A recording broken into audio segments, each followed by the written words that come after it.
స్వరచింతామణి నేటి పుస్తక పరిచయంలో మనం తెలుసుకోబోయే పుస్తకం స్వరచింతామణి. ఇది సంస్కృతంలో శ్వేతకేతు మహాముని రచించారు. దీన్ని తెలుగులోనికి పద్యకావ్యంగా పద్య రూపంలో రచించినటువంటి రచయిత ముంజంపల్లి వీరబ్రహ్మేంద్రాచార్య. వీరబ్రహ్మేంద్రాచార్య గారి పరిచయము 1949 19వ తారీఖున నవంబర్లో జన్మించారు. వీరు పానుగల్లు నల్గొండ జిల్లా నివాసులైనటువంటి ముక్తిలింగమ్మ అమరయ్య గార్ల యొక్క కుమారులు. కవి గురువర్యులు బోయినపల్లి రాఘవయ్య గారు. ముంజంపల్లి వీరబ్రహ్మేంద్రాచార్య గారు ఎంఏ జ్యోతిష్యాన్ని తెలుగు విశ్వవిద్యాలయంలో పూర్తి చేశారు. అంతేకాకుండా బీకాం చదివినటువంటి వారు పరిశ్రమల శాఖలో ఉపసంచాలకులుగా పనిచేశారు.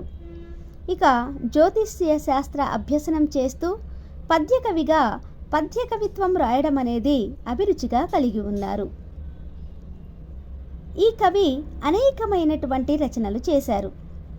అందులో సౌందర్యలహరి, వివాహ లగ్న దర్పణం, శ్రీ విశ్వకర్మ గోత్ర బ్రహ్మర్షి స్తవం, మూలస్తంభం అనే పద్యకావ్యము, శిల్పశ్రీ అనేటటువంటి పద్యకావ్యము, శ్రీ విశ్వకర్మ శతకము, నీతి శాస్త్రము, కాళికా శతకము, హంసవాహన శతకము, శ్రీ విశ్వబ్రాహ్మణ గోత్ర బ్రహ్మర్షి స్తవము, శబ్దరూప దర్పణము, భజగోవిందము అనేటటువంటి రచనలను కవి చేశారు.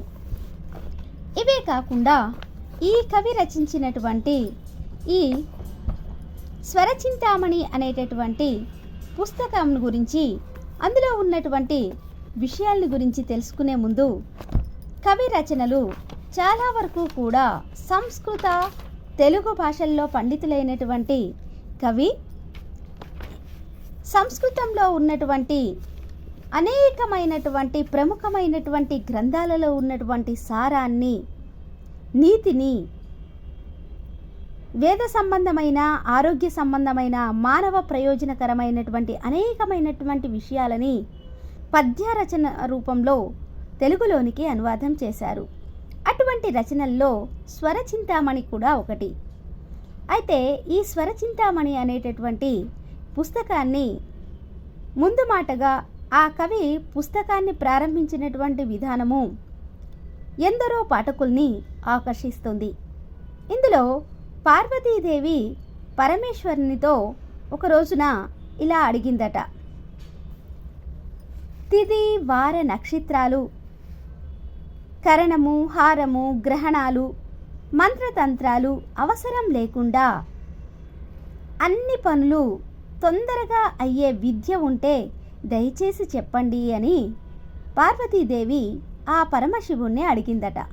అప్పుడు ఆ పరమేశ్వరుడు సర్వజ్ఞానమును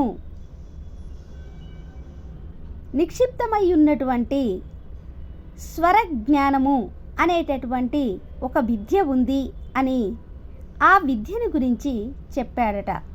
అదే స్వరచింతామణి. స్వరజ్ఞానానికి సంబంధించినటువంటి విద్య కలిగినటువంటి శాస్త్రము. అయితే ఈ స్వరానికి, స్వరము అంటే ప్రాణము అని అర్థము. ఈ ప్రాణమునకు వాయువు అని కూడా చెప్పవచ్చు. ప్రాణము తీసుకోవడం అంటే వాయువుని పీల్చుకోవడము అని అర్థము.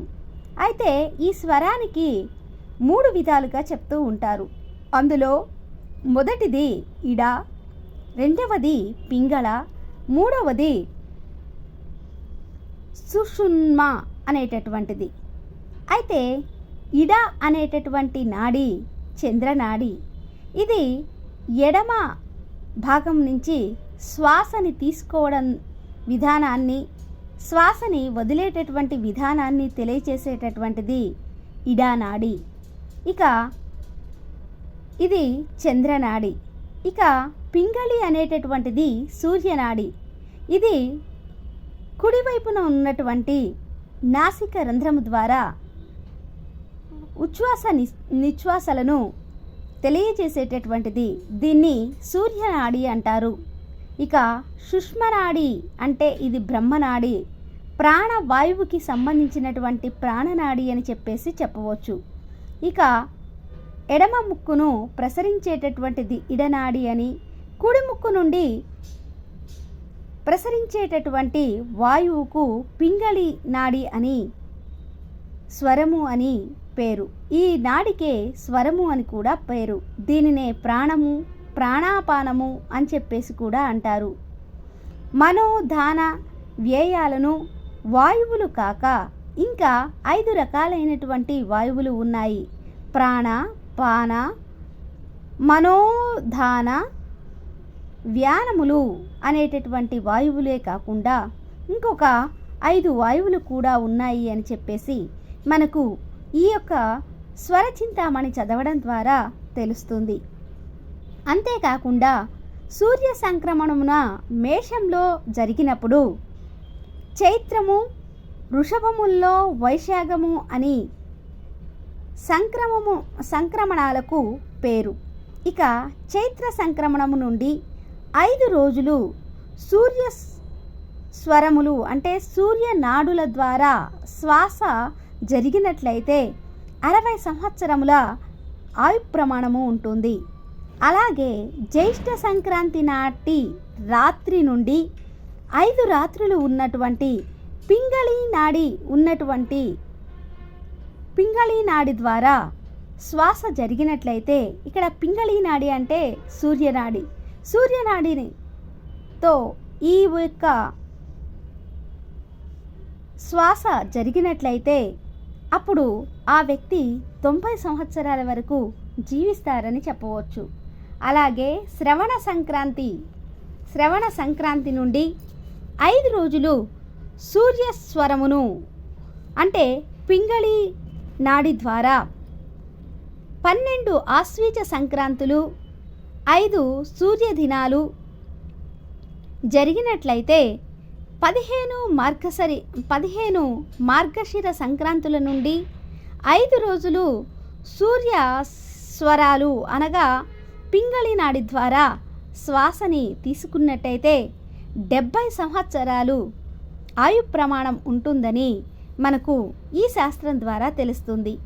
అలాగే మాఘ సంక్రాంతి 5 రోజులు సూర్యస్వరము ఉన్నచో 3 సంవత్సరాలు బేసి రాసుల్లో సూర్యనాడి, సరి రాసుల్లో ఇడానాడి ప్రసరిస్తుంది. అలా ప్రసరించటం ద్వారా ఆయు ప్రమాణాలను నిర్ణయించవచ్చు అని మనం ఈ స్వరచింతామణి అనే శాస్త్రమును చదవడం ద్వారా, గ్రంథమును చదవడం ద్వారా తెలుస్తుంది. ఇవి అంటే శ్వాసను, నాడిని ఆధారంగా చేసుకొని మనిషి యొక్క జీవనాన్ని, జీవిత గమనాన్ని, జీవన కాలాన్ని కూడా అంచనా వేయవచ్చు. వ్యక్తి యొక్క జీవనాన్ని ప్రాణవాయువుని బేస్ చేసుకొని మనం ఆ యొక్క శ్వాస సంబంధమైనటువంటి విద్యని అభ్యసించటానికి ఒక చక్కనైనటువంటి మార్గదర్శకంగా ఈ స్వరచింతామణి అనేటటువంటి పుస్తకం ఎంతగానో ఉపయోగకరంగా ఉంటుంది. దీనికి సంబంధించినటువంటి అనేకమైనటువంటి విషయాలను, శ్వాస సంబంధమైనటువంటి విషయాలను, నాడులకి సంబంధించినటువంటి విషయాలను, నక్షత్ర, వార, గ్రహ, తిథి, శుభ, అశుభ విషయాలెన్నో కూడా ఈ యొక్క స్వరచింతామణిలో నిక్షిప్తం చేయబడినవి. కాబట్టి ప్రతి ఒక్కరూ కూడా ఋషులు, మునులు అన్వేషించి తమ యొక్క తపోశక్తి చేత సాధించినటువంటి ఈ గొప్ప విషయాలను ఈ పుస్తకాన్ని చదవడం ద్వారా అందరూ కూడా తెలుసుకోగలుగుతారు. అటువంటి ఈ పుస్తకము చదవదగినటువంటి పుస్తకము.